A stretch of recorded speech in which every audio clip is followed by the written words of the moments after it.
Bienvenue dans l'histoire des choses simples. Aujourd'hui, nous allons aborder un sujet passionnant.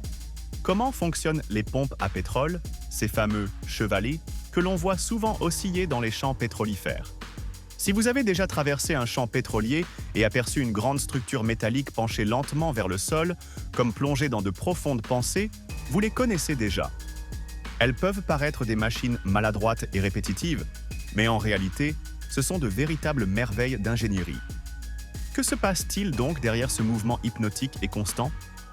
Comment ces machines parviennent-elles à extraire du pétrole brut à de telles profondeurs, parfois pendant des décennies?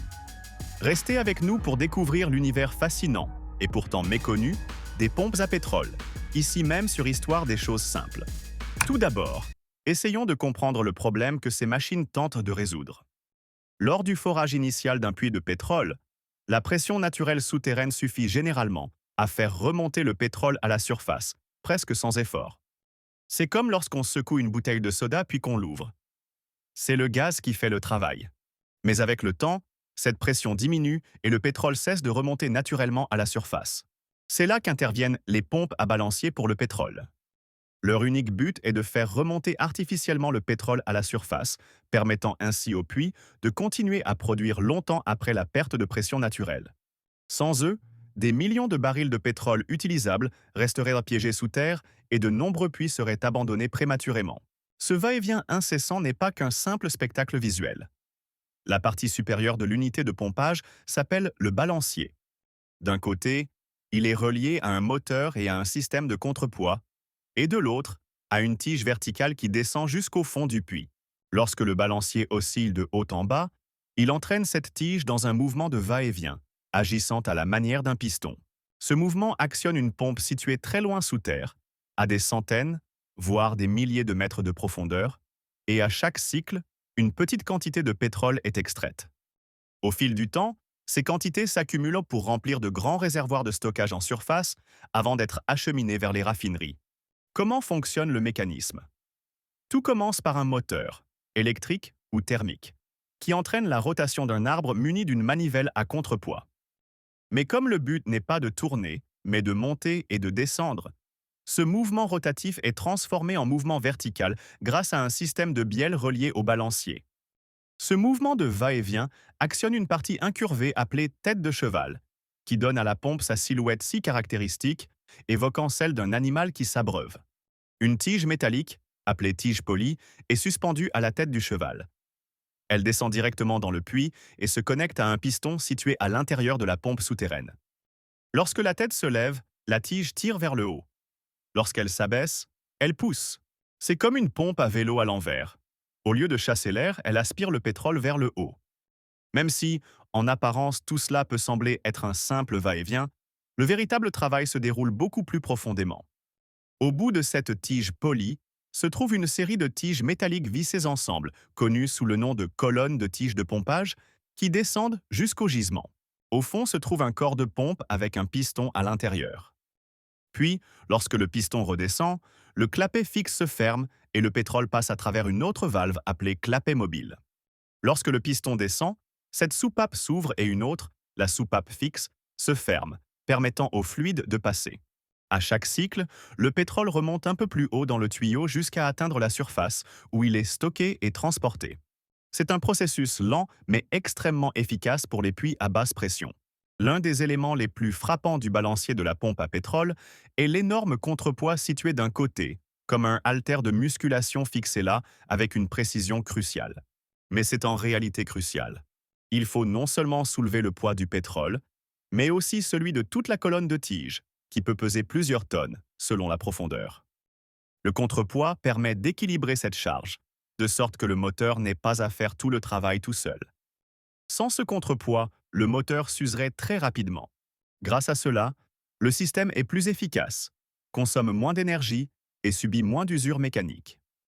C'est de la physique pure, travailler plus intelligemment, plutôt que plus durement. Bien qu'elles puissent paraître démodées, de nombreuses pompes à pétrole modernes sont étonnamment ingénieuses.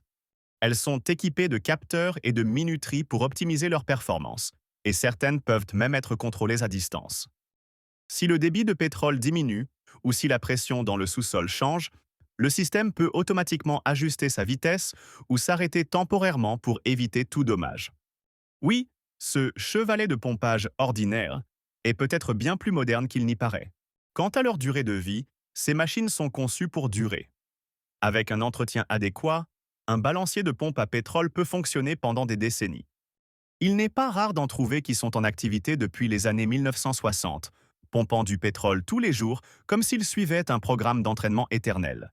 Vous vous demandez peut-être, pourquoi utilisons-nous encore ces machines d'apparence primitive en 2026? N'existe-t-il pas de meilleure méthode d'extraction du pétrole? Eh bien, pour certains types de puits, notamment ceux qui sont déjà en fin de vie, les pompes à balancier restent la solution la plus pratique. Ils sont peu coûteux, durables, faciles à entretenir et efficaces dans les puits à faible production. Autrement dit, elles sont parfaites pour extraire jusqu'à la dernière goutte utilisable d'un gisement ancien. Elles ne sont peut-être pas futuristes, mais elles sont efficaces. Et c'est pourquoi on continue de les voir dans les champs pétrolifères du monde entier. Au-delà de leur efficacité, ces machines représentent un modèle d'économie circulaire avant l'heure. Lorsqu'un puits s'épuise définitivement, ces unités ne sont pas jetées. Elles sont souvent démontées, révisées et transportées vers un nouveau site pour entamer une seconde, voire une troisième vie. Leur modularité permet aux ingénieurs d'adapter la taille des contrepoids et la longueur de la course en fonction des nouvelles conditions géologiques. C'est cette incroyable flexibilité qui garantit leur rentabilité économique, même face aux technologies d'extraction les plus modernes. Alors la prochaine fois que vous apercevrez au loin l'une de ces pompes à balancier, souvenez-vous qu'il ne s'agit pas simplement d'une étrange sculpture industrielle. C'est un symbole du génie humain. Transformer un mouvement répétitif en énergie utile. Transformer le rythme mécanique en carburant pour les villes, les avions et les voitures. Derrière ce va-et-vient incessant se cache un miracle d'ingénierie qui relie silencieusement la surface aux profondeurs de la Terre. Bien qu'elles puissent sembler être des vestiges du passé, elles jouent encore un rôle vital dans le monde moderne. Le pétrole ne sera peut-être pas le carburant de notre avenir, mais, pour l'instant, ces machines patientes font tourner les rouages du monde. Un mouvement à la fois. En observant ces géants d'acier, on comprend que la transition énergétique n'est pas un interrupteur que l'on éteint du jour au lendemain, mais un long processus de passation. Ces pompes sont les témoins d'une époque qui s'achève tout en soutenant les besoins de celle qui commence. Elles nous rappellent que chaque avancée technologique repose sur les fondations solides de ce qui l'a précédé, nous laissant le temps de bâtir un avenir plus durable sans pour autant paralyser notre présent. Si cette vidéo vous a plu, n'oubliez pas de vous abonner et d'activer les notifications pour ne manquer aucune de nos prochaines explorations techniques. N'hésitez pas à nous dire en commentaire si vous avez déjà vu ces machines en action. Merci d'avoir regardé et à très bientôt pour une nouvelle vidéo.